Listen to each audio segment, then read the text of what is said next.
OVNI et infrastructures électriques vers une convergence mystérieuse. Le cas de Mouloundou au Cameroun. Mouloundou. L'Afrique, continent marqué par des traditions millénaires et une riche diversité culturelle, se distingue également par une relative discrétion lorsqu'il s'agit de phénomènes aériens non identifiés, entre parenthèses, UAP ou OVNI. Si les cieux d'Europe, d'Amérique ou d'Asie enregistrent régulièrement des rapports sur ces manifestations, l'Afrique est en retrait, non pas à cause d'un manque d'activité, mais souvent à cause du prisme culturel à travers lequel ces phénomènes sont interprétés. En Afrique subsaharienne, les ovnis sont fréquemment associés aux croyances spirituelles ou mystiques, perçus comme des manifestations divines ou des actes de sorcellerie. Parmi les nombreux cas intrigants, celui de Mouloundou, une localité reculée de l'est du Cameroun, offre une perspective fascinante. Ici, une centrale électrique isolée aurait été perturbée par des avions mystiques, un phénomène lié à des récits d'ovnis et de perturbations énergétiques. Cette histoire éclaire non seulement les défis énergétiques de la région, mais aussi le rapport complexe entre science, mysticisme et infrastructures modernes. Située dans le département de Bumba-Ngoko, à l'extrême sud-est du Cameroun, la communauté de Mouloundou est une localité isolée au cœur de la dense forêt équatoriale qui caractérise cette région.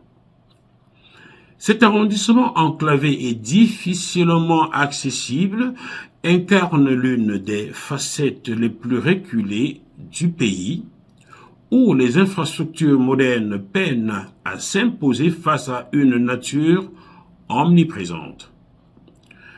La commune, bordée par des étendues de forêts vierges, se trouve à plusieurs centaines de kilomètres de grands centres urbains, accessibles uniquement par des routes souvent impraticables en saison de pluie, ou par voie fluviale via des affluents du fleuve Congo. Cet isolement géographique complique le développement économique et l'accès aux services essentiels pour ses habitants. La centrale thermique de Mouloundou, construite en 1983 avec une capacité de 570 kW, représente une rare fenêtre sur la modernité dans cette région encore largement marquée par la prévalence des modes de vie traditionnels.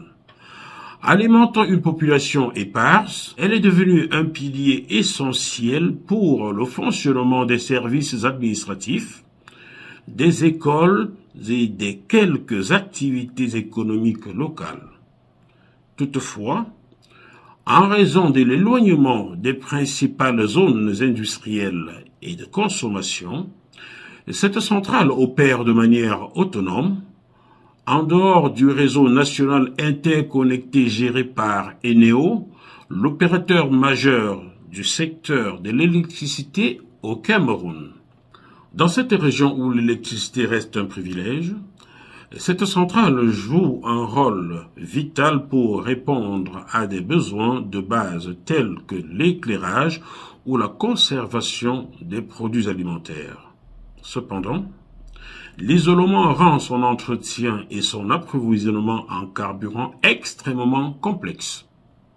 Les pièces de rechange, les techniciens spécialisés et les carburants doivent être acheminés depuis les villes principales, un défi logistique qui engendre des coûts élevés et une maintenance intermittente. L'enclavement de Mouloundou exacerbe également la dépendance à des infrastructures fragiles.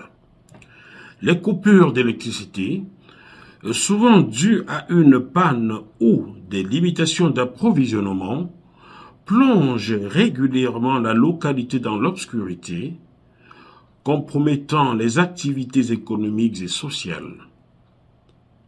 Ce contexte rend la population plus vulnérable aux explications mystiques pour des phénomènes qui, ailleurs, pourraient être simplement attribués à des causes techniques. La forêt qui entoure Mulundu n'est pas qu'un cadre naturel. Elle est profondément liée aux croyances des habitants qui y voient un espace sacré habité par des esprits et des forces surnaturelles. Cette vision du monde s'entrelace avec les défis modernes posés par l'exploitation de la centrale thermique. Ainsi, lorsque des perturbations inhabituelles surviennent, comme les pannes inexpliquées de 2014, elles sont souvent interprétées à travers le prisme des traditions locales.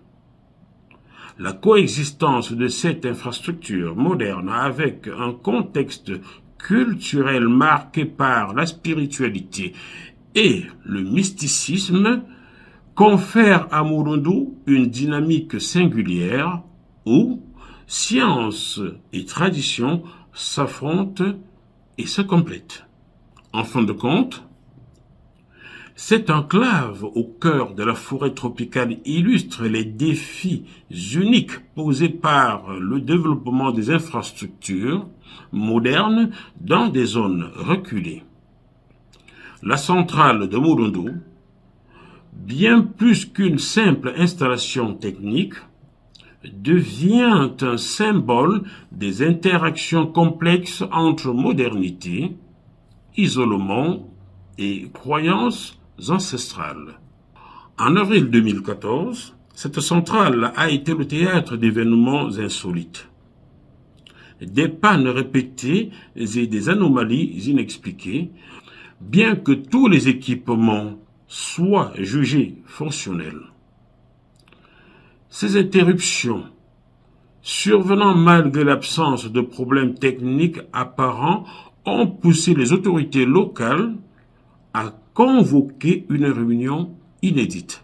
Présidée par le sous-préfet Avam Dang, cette rencontre rassemblait des représentants de la société Eneo, des chefs traditionnels et même des individus identifiés comme sorciers. Ces derniers ont affirmé que les perturbations étaient causées par des avions mystiques, des entités surnaturelles dont les mouvements dans le ciel auraient été perturbés par des champs électromagnétiques de la centrale. Ces avions, contraints d'atterrir à Ngilili, une localité voisine, auraient provoqué des dysfonctionnements électriques.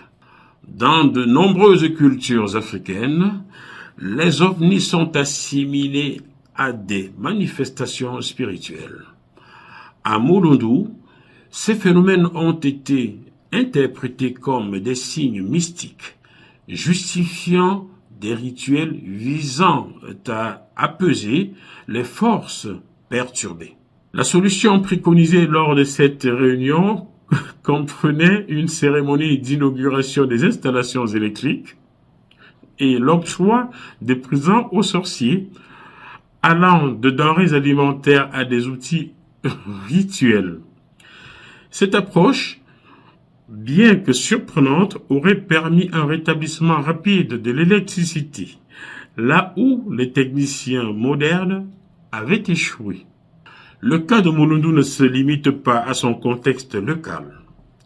À travers le monde, des observations d'ovnis à proximité d'infrastructures électriques sont régulièrement rapportées. Aux États-Unis, Des centrales nucléaires et des lignes haute tension ont été associées à des coupures d'électricité ou des perturbations radar. En Europe, des enquêtes menées par la commission Sigma 2 ont documenté des interactions similaires, posant la question d'une éventuelle manipulation énergétique par ces objets non identifiés. Hypothèse scientifique. Les chercheurs avancent plusieurs théories pour expliquer ces interactions. 1. Accès énergétique.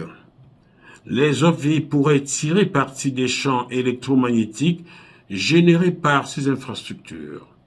2. Effets secondaires.